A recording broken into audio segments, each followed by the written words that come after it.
So I'm going to teach you the last part of this chapter. Okay. Causes of failure, the struggle.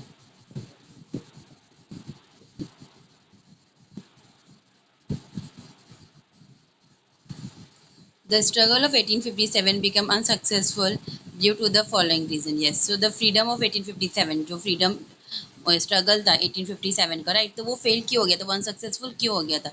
So here they had given us some reasons. कुछ reasons है यहाँ पे जिसकी वजह से वो unsuccessful हो गया था. Okay, so let's see the reason. The struggle was not comprehensive. अब जो struggle था वो क्या था, comprehensive नहीं था. The struggle did not take place simultaneously all over India. Its intensity was more severe in North India, but Rajputana, Punjab, some parts of Bengal and North West India remain aloof. Yes, देखो अभी ऐसे मतलब एक कोई particular time पर ये जो उन लोग ने स्टार्ट किया था स्ट्रगल नहीं हुआ था ना, सब जगह कैसे हुआ था, अलग अलग टाइम पे स्टार्ट हुआ था, मतलब all over the India. And its intensity was more severe in north India. अब जो उसकी जो इंटेंसिटी थी वो ज़्यादा सेवर कहाँ पे थी, नॉर्थ इंडिया में. लेकिन जो other areas like Rajputana, Punjab और some parts of Bengal and north west India, they were remain aloof. Okay. Now lack of central leadership. अब देखो जो नेक्स्ट रीज़न बताया है, जो फ्रीडम स्ट्रगल था उसके फेल के पीछे, उसका उसके अनसक्सेसफुल के पीछे पीछे वो है lack of central leadership. Okay. Means leadership की जो सेंट्रल लीडरशिप है तो उसकी कमी, उसका लैक के बारे में. There was no commonly accepted leader to fight against the British. Yes, अब देखो कोई ऐसा उन्होंने कॉमन लीडर नहीं बनाया था to fight against British, British से अगेंस्ट में फाइट करने के लिए. Due to this there was no uniformity in the struggle against British. अभी देखो जैसे हम लोग कोई काम कर रहे हैं, एक यूनिटी में कर रहे हैं ना, अभी यूनिटी में हम लोग काम करें तो हम लोग क्या करते हैं, वो एक ग्रुप, पहले हम लोग एक ग्रुप फॉर्म करेंगे वो वर्क करने के लिए. वो ग्रुप में हम किसी को हेड बनाएंगे. अब वो जब हेड रहेगा तो वो हम लोग को जो जो इंस्ट्रक्शन देगा तो हम उसको अच्छे से फॉलो करेंगे, राइट. लेकिन अगर हम लोग ग्रुप में किसी को हेड ही नहीं बनाएंगे तो सब क्या करेंगे, सब अपनी अपनी बात मनवाएंगे कि हाँ ऐसा करो वैसा करो, राइट. तो वैसे ही यहाँ पे क्या था, वही लीडरशिप की थी. So due to this, there was no uniformity in the struggle against British. Most of the feudatory princes remained aloof. Okay. Now ऐसे बहुत सारे princes थे, feudatory princes थे, वो कैसे हो गए थे, they remained aloof. Just as the common people suffered due to British rule, similarly the princes also were suffering. Yes, अब जैसे common people ये struggle में जो कॉमन पीपल स्ट्रगल सफ़र कर रहे थे, मतलब बहुत सारी प्रॉब्लम फेस कर रहे थे, तो वैसे ही सिमिलरली जो प्रिंसेस थे तो वो भी प्रॉब्लम फेस कर रहे थे. Okay, means they were also suffering. But except a few other remain faithful to the British. लेकिन देखो ऐसे बहुत सारे प्रिंसेस से जो मतलब फेथफुल किसके फेथफुल थे, ब्रिटिश के फेथफुल थे. ओके.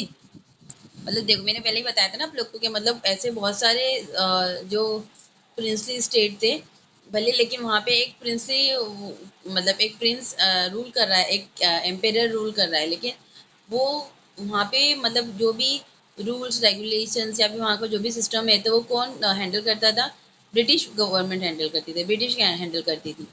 तो वैसे ही क्या बताया है देखो यहाँ पर कि मतलब जो जैसे नॉर्मल पीपल सफ़र कर रहे थे due to this freedom struggle, तो सेम एज इट इज़ ऐसे बहुत सारे प्रिंसेस थे जो वो भी बहुत कुछ सफ़र कर रहे थे. लेकिन कुछ ऐसे भी थे प्रिंसेस जो क्या कर रहे थे, मतलब वो बहुत ज़्यादा फेथफुल थे ब्रिटिश के. ओके. ऑब्वियसली अभी देखो अगर किसी ने हम पे ट्रस्ट करके कोई चीज़ हमसे शेयर किया है तो इट्स अवर रिस्पॉन्सिबिलिटी कि हम उसको किसी और के साथ शेयर नहीं करें. लेकिन यहाँ पे एक ऐसा होता था, अभी जैसे कोई किंग है तो अभी है वो इंडिया का किंग है ना, लेकिन वो लॉयल्टी कहाँ दिखा रहा है, वो फेथफुल किसके किसके लिए था, ब्रिटिश के लिए. तो इसकी वजह से अगर वो फेथफुल होता इंडियंस के साथ, जो सोल्जर्स थे, जो पीपल्स अपने फ्रीडम स्ट्रगल में कंट्रीब्यूट कर रहे थे, उन्होंने अपना कंट्रीब्यूशन दिए थे, अगर उनके साथ फेथफुल होता, हर कोई एक यूनिटी फॉर्म कर कर अगर ये फ्रीडम स्ट्रगल में काम करते, वर्क करते, तो मे बी हम लोगों को वो टाइम पर ही फ्रीडम मिल गया होता ब्रिटिश से, है ना. लेकिन यहाँ पे ये रीजन दिया हुआ है जिसकी वजह से ये जो मूव मतलब जो फ्रीडम स्ट्रगल था वो क्या हो गया था, अनसक्सेसफुल हो गया था. Okay. Now lack of military tactics. Indian soldier were brave but did not use tactics. Yes. और भी नो जो सोल्जर्स थे हमारे, दे वेर ब्रेव, वो कैसे थे, ब्रेव थे, लेकिन उनके पास क्या नहीं था, मतलब वो टैक्टिक यूज नहीं कर पाते थे, they did not use tactics. Okay,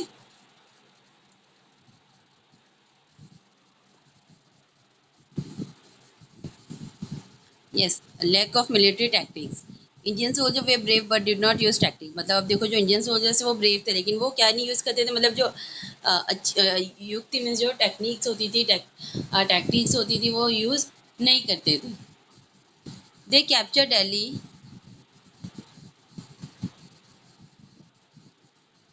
they captured Delhi but could not retain it. Similarly, the Indian rebels had limited arms supply. अब देखो, उन्होंने क्या कैप्चर किया था, फर्स्टली उन्होंने देखो दिल्ली कैप्चर किया था, और वो कैप्चर करने के बाद उन लोग बहुत ज़्यादा इंस्पायर्ड हो गए थे, है ना। उन लोगों के अंदर एक पावर आ गया था कि हम लोग अब मतलब ब्रिटिश से फाइट कर सकते हैं। तो वैसे ही they when they capture Delhi but could not retain it. Yes, उन्होंने उसको कैप्चर किया पर उसको रिटेन नहीं किया था। So similarly the Indian rebels had limited arm supply. अब देखो उसकी वजह से क्या हुआ था, सिमिलरली क्या हुआ था, जो इंडियन रिबेल्स थे तो हैड लिमिटेड, उन लोगों के पास जो आर्म का जो सप्लाई था, मतलब जो उनके वेपन थे वो लिमिटेड थे, मतलब ज़्यादा नहीं थे। और ऑब्वियसली फाइटिंग करने के लिए उनको उसकी ज़्यादा ज़रूरत थी, ज़्यादा नीड थी। The British had economic strength, discipline army, enough stock of latest arm and experience army generals. Yes, अब देखो ब्रिटिश के पास क्या क्या फैसिलिटी थी, उन लोगों के पास क्या क्या क्या चीज़ें अवेलेबल थी, है ना। दे हैड स्ट्रेंथ, फर्स्ट उन लोगों के पास क्या थी, इकोनॉमिक स्ट्रेंथ थी। फिर वह डिसिप्लिन आर्मी थी उनकी। Enough stock of latest arm, मतलब जो न्यू न्यू वेपन्स होते हैं, लेटेस्ट जो आर्म्स थे वो थे उनके पास। Ample experience army generals, उनके पास बहुत ज़्यादा एक्सपीरियंस वाले आर्मी के जनरल्स थे। Since transport and communication was in the hand of Britishers. और देखो जो कम्युनिकेशन और जो ट्रांसपोर्ट का जो मोड था, तो वो भी किसके हैंड में था, ब्रिटिश के ही हैंड में था। इनफैक्ट उन लोगों ने स्टार्ट किया था ना यहाँ पर हमारे कंट्री में ट्रांसपोर्ट एंड कम्युनिकेशन, तो वो सब उनके हाथ में था, उसका सारा system. Their movement were swift, due to this the Indian sipahi could not success. Obviously ये सारी चीज़ों की वजह से जो हमारे सिपाही थे, they did not get success. War are fought not only based on bravery but also through military strategies. अब देखो जो वॉर होती है वो खाली मतलब ब्रेवरी की बेस पे हम लोग नहीं कर सकते, उसके लिए क्या रहना चाहिए, मिलिट्री स्ट्रेटजीज भी हम लोगों को यूज़ करने पड़ती है। Okay, now the last reason, international situation was favorable to the British. The Crimean War with Russia was just over. The British won the war. Yes, अब देखो जो international situation was favorable to the British. अब एक international event भी हुआ था वो time पर, जब ये freedom struggle चला था तो टाइम पे एक international event भी हुआ था, लाइक जो द क्रीमियन वॉर, एक वॉर थी क्रीमियन वॉर, तो वो क्या हुई थी, रशिया के साथ हुई थी, राइट। तो वो वही टाइम पर जब फ्रीडम स्ट्रगल स्टार्ट हुआ था, तो वही टाइम पे क्या हुआ था, वो एंड हो गई थी, ओवर हो गई थी। Okay, and the British won the war. लेकिन देखो वो जो वॉर थी वो कौन जीता था, British were won that war, British ने वो वॉर को जीते थे। किसके साथ, रशिया के साथ। They had trade relation with different countries in the world. And देखो उनका जो ट्रेड रिलेशन था, ऑब्वियसली उनको इस वजह से एक पावर मिल जाता है, तो उनका जो ट्रेड रिलेशन था तो वो क्या हो गया था, डिफरेंट डिफरेंट कंट्रीज में हो गया था। मतलब उनका जो ट्रेड रिलेशन था ब्रिटिश का, वो बहुत सारी हमारे मतलब बहुत सारी डिफरेंट डिफरेंट कंट्रीज में था, पूरे वर्ल्ड में। The novel strength of British was vast. अब उनकी जो नावल स्ट्रेंथ जो थी वो बहुत ज़्यादा ही वास्ट थी, बहुत बड़ी थी। Whereas the Indian rebels were isolated. इसकी वजह से क्या हुआ था, जो इंडियन रेबल्स थे, जो फाइट कर रहे थे, जो स्ट्रगल कर रहे थे हमारी कंट्री को फ्री करवाने के लिए, वो क्या कैसे हो गए थे, आइसोलेट हो गए थे। Now consequences of the freedom struggle and of rule of East India Company. Yes, अब देखो क्या क्या कॉन्सिक्वेंस थे फ्रीडम स्ट्रगल के of rule of Indian and of Indian East India Company. Okay, so how the East India Company were end, means जो rule चल रहा था ईस्ट इंडिया कंपनी का वो कैसे एंड हुआ था।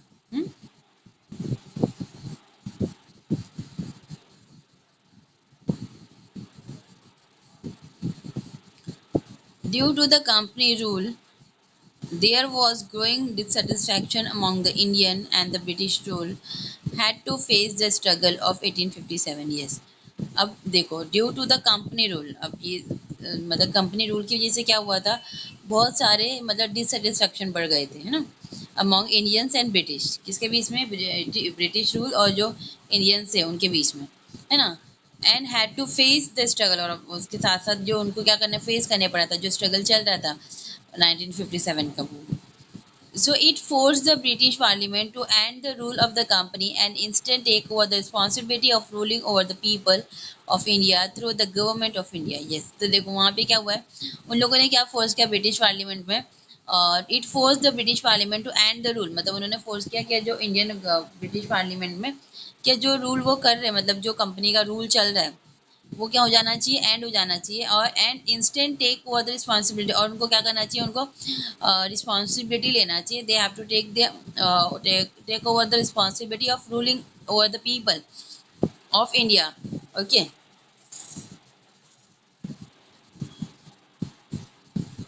Act 1858.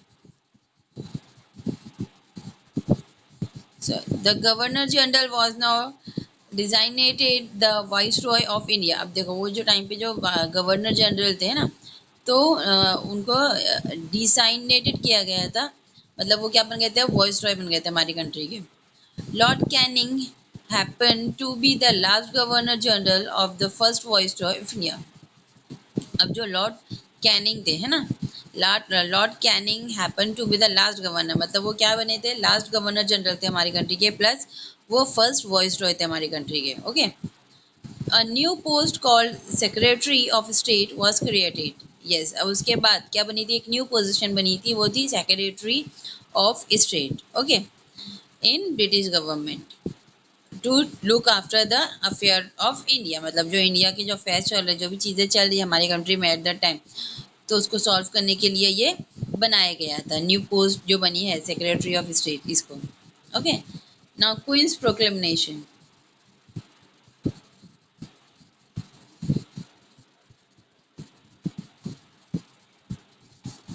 Queen Victoria of England issue a declaration addressing the people of India. अब देखो क्वीन विक्टोरिया जो कहाँ से बिलोंग थी, इंग्लैंड से, तो what she issue a declaration address, उन्होंने डिक्लेरेशन एड्रेस इशू किया था इंडिया के पीपल्स के लिए, मतलब इंडियंस के लिए.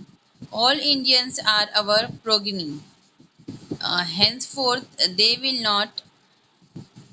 will not be discriminated on basis of race, religion, caste और birthplace. yes, इसकी वजह से मतलब उन लोगों को क्या कास्ट या रिलीजन के नाम पे डिस्क्रिमिनेट नहीं करना चाहिए. Okay. All the Indians are our progeny. Okay. जितने भी इंडियंस है वो क्या है, एक प्रोगेनी है, और हमको उनके कास्ट को, रेस को लेकर, रिलीजन को लेकर डिस्क्रिमिनेट नहीं करना. ये क्वीन प्रोक्लेमेशन में था. ओके. जो किसने स्टार्ट किया था, जो विक्टोरिया की क्वीन थी उसने स्टार्ट किया था. Government services government services will be given on merit. There will be no interference in religious affair. Yes, अब जो गवर्नमेंट सर्विसेज थी तो वो कौन किसकी बेस पे देनी चाहिए, मतलब दिए जाने लगी थी मेरिट की बेस के ऊपर, मतलब जो government services will be given on merit, मतलब मेरिट के बेस पर उनको गवर्नमेंट सर्विसेज दी जाती थी. एंड उसके ऊपर मतलब और किसी मतलब जैसे कोई religious, there will be no interference in religious affair, मतलब उसके अंदर किसी भी रिलीजियस अफेयर का कोई इंटरफेरेंस नहीं होगा. ओके. जैसे हम ट्रीट करते हैं ना कि ये अपर कास्ट का, ये बहुत अच्छे रिलीजन का है, या ये अलग रिलीजन का, ऐसा वैसा कुछ नहीं होगा. It was made clear that the British Crown will honor all treaties and agreements made by the company with the rulers of princely state. Yes, and it was made clear, मतलब ये सारी चीज़ों से क्या क्लियरली पता चल रहा था, जो ब्रिटिश क्राउन है तो वो मतलब वो जो सॉरी ये मतलब जो ब्रिटिश क्राउन है तो वो किसको ऑनर किया जाएगा, टू ऑनर ऑल ट्रीटीज, जो भी ट्रीटीज बनाई गई थी, जो भी एग्रीमेंट बनाए गए थे कंपनीज के थ्रू, है ना, with the ruler of princely state, company के थ्रू, लेकिन कंपनी के और जो रूलर्स है उनके थ्रू, है ना. And no princely state will be annex hence of, और यस, और फिर जो भी प्रिंसली स्टेट से जैसे जो ब्रिटिश थी वो उसको अनेक्स कर लेती थी, अपने अंडर में कर लेती थी, लेकिन ऐसा कुछ नहीं होगा. ओके. मतलब ये जो ट्रीटीज और एग्रीमेंट्स है उसमें.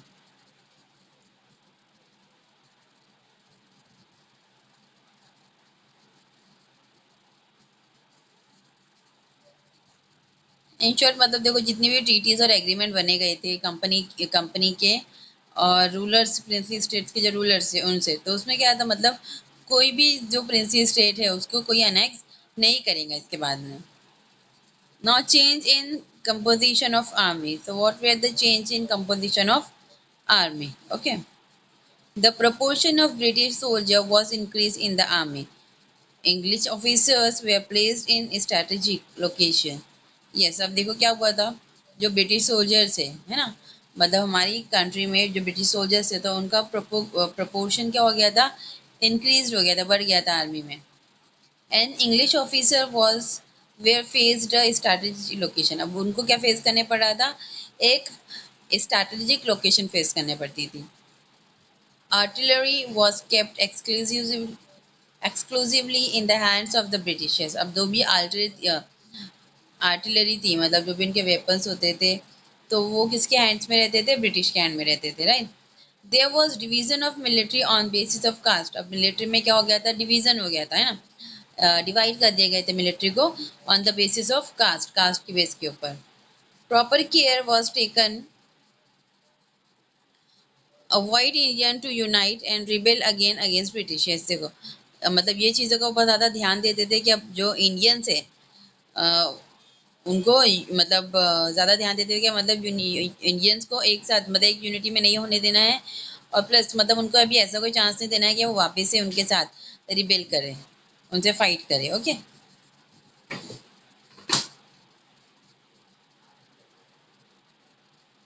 Now change in policy. The British accepted the policy of non-interference in social and religious aspect of Indian. अब देखो ब्रिटिश गवर्नमेंट ने एक्सेप्ट कर लिया था जो पॉलिसी थी, जिसमें क्या लिखा हुआ था, मतलब जो भी इंडियन के सोशल और रिलीजियस एक्सपेक्ट है उसमें उनका कोई भी किसी भी तरीके से कोई भी इंटरफेरेंस नहीं होगा. तो ये ब्रिटिश ने ये पॉलिसी क्या कर ली थी, एक्सेप्ट कर ली थी. Okay. There we started taking care that the Indian society will not be united on social ground. अब ज़्यादा से ज़्यादा लोग क्या ट्राई कर रहे थे, they also started taking care. मतलब वो क्या कर रहे थे, देखो वो ज़्यादा से ज़्यादा ये चीज़ों की केयर कर रहे थे कि जो इंडियन सोसाइटी में है ना, जो पीपल्स जो सोशल ग्राउंड्स के ऊपर मतलब एक दूसरे के साथ मतलब वो एक नहीं हो, यूनाइटेड नहीं हो. This saw to it that there will be constant conflict on ground of caste, religion, race, territory, etc. अब देखो ऑब्वियसली जो ब्रिटिश है वो तो ये सब चीज़ें ऑब्जर्व कर रहे थे कि मतलब कास्ट के नाम पर, रिलीजन के नाम पे, रेस और टेरिटरी के नाम पे जो हमारे पीपल्स हैं उनके बीच में क्या है, एक कॉन्फ्लिक्ट है. They adopted the policy of polluting the mind of Indians by following the divide and rule policy. अब देखो ये पॉलिसी बनाकर उन्होंने जो मतलब जो इंडियन पीपल के जो माइंड थे उनको क्या कर देते थे, वो ये पॉलिसी के थ्रू उनके माइंड को पॉल्यूट कर देते थे. Okay. Due to the freedom struggle of 1857 the Indian felt of giving a united fight against British rule. Yes. अब देखो लास्ट में क्या हुआ, due to the freedom struggle. अब ये जो फ्रीडम स्ट्रगल था 1857 का, तो इसकी वजह से क्या हुआ था, the Indian felt of giving a United fight against the British. Obviously जो इंडियंस है they felt of giving an United fight against the British rule. The freedom struggle of 1857 became an inspiration of the Indian freedom movement. Yes. अभी ये जो movement था मतलब freedom struggle जो था 1857 का, ये क्या हुआ था, जो नेक्स्ट जो जनरेशन थी आने वाली उनके बाद, तो उनके लिए एक इंस्पिरेशन थी फ्रीडम मूवमेंट में. ओके.